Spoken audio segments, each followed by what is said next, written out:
အားလုံးပဲမင်္ဂလာပါခင်ဗျာဒီတူးလေးကတော့ကျွန်တော်တို့ Android TV တွေအတွက်ပေါ့နော် Rogari file လေးတွေတိဆောက်ရင်သုံးမယ်တူးပေါ့နော်သုံးရတာလည်းလွယ်တယ်ပေါ့နော်ကျွန်တော်တို့အရင် version နေမှာတော့command တွေသုံးသွားတာပေါ့နော်ဒါကတော့ USB Rogari file တိဆောက်တဲ့အခါမှာတော်တော်လေးသုံးရတာလွယ်ကူလုပ်ပေးတာတူပေါ့နော်အဲ့တော့ဒီမှာ sample 2မျိုးနဲ့ပဲကျွန်တော်တို့ဒီဥမာပြပါပေါ့နော်ဘာလို့ဆိုရင်ဒီမှာကျွန်တော်တို့ဒီဘုတ်လေးကိုပဲကျွန်တော်တို့ Rogari file တိဆောက်မယ်ဆိုပါစို့ပေါ့နော်။ဘာကြောင့် USB Rogari file တိဆောက်လဲဆိုလို့ရှိရင်ကျွန်တော်တို့ဒီခု one click 2တွေမျိုးထွက်ကြတယ်ပေါ့နော်။အဲ့ဒီထွက်ပြီးမဲ့ကျွန်တော်တို့ဒီ UART password နဲ့လာတဲ့ဘုတ်တွေဆိုလို့ရှိရင်ကျွန်တော်တို့ဒီ USB file Rogari file တိဆောက်ပြီးတော့ပဲလောက်ရတာပေါ့နော်။အဲ့လိုမျိုးလုပ်တဲ့အခါမှာဒီလိုရမယ့်ဟာပေါ့နော်။အဲ့တော့ဘုတ်တိုင်းကိုလုပ်ဖို့ဆိုရင်ကျွန်တော်တို့အဲ့ဒီဘုတ်ရဲ့ software upgrade တွေပေါ့နော်ဒီလိုမျိုးတွေသိရမှာအဲ့တော့ဒီမှာကျွန်တော် sample အနေနဲ့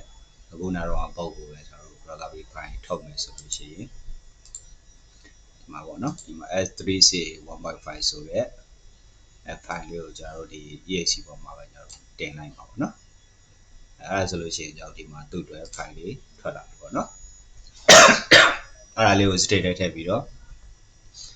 USB ထဲမှာ flat USB state ထဲမှာထည့်ပြီးတော့ပုံမှာ flat လိုက်အောင်ပါပေါ့နော်ဒါဆိုလို့ရှိရင်ဆက်က Rogari move ရောက်တော့ပေါ့နော်နောက်ထပ်အလားတူပဲကျွန်တော်တို့ခု VSSB3522 ပေါ့နော်ဒီဘုတ်အတွက်ကို Rogari file တိဆောက်မယ်ဆိုရင်ကျွန်တော်တို့ကဒီဟာလေးကိုဒီထဲကိုထည့်လိုက်အောင်ပေါ့နော်အဲ့တော့2ကိုဝယ်တဲ့အခါမှာကျွန်တော်တို့ဒီတင်တန်းကိုလာတက်တဲ့အခါမှာကျွန်တော်တို့ဒီဘုတ်တော်များများအတွက်ကိုကျွန်တော်တို့ဖန်တီးပေးထားအောင်ပေါ့နော်ကိုယ်တိုင်လည်းဖန်တီးရအောင်ကျွန်တော်တို့ဖန်တီးပေးတာလည်းလွယ်လင်းလို့သုံးလို့ရအောင်ပေါ့နော်အဲ့တော့လုပ်ပေးထားတဲ့တူလေးပေါ့နော်အဲ့တော့ဒီတူလေးကိုဆက်ဝင်ထားတယ်ဆိုလို့ရှိရင်ကျွန်တော်ဖုန်းနံပါတ်ကိုဆက်သွယ်ပြီးတော့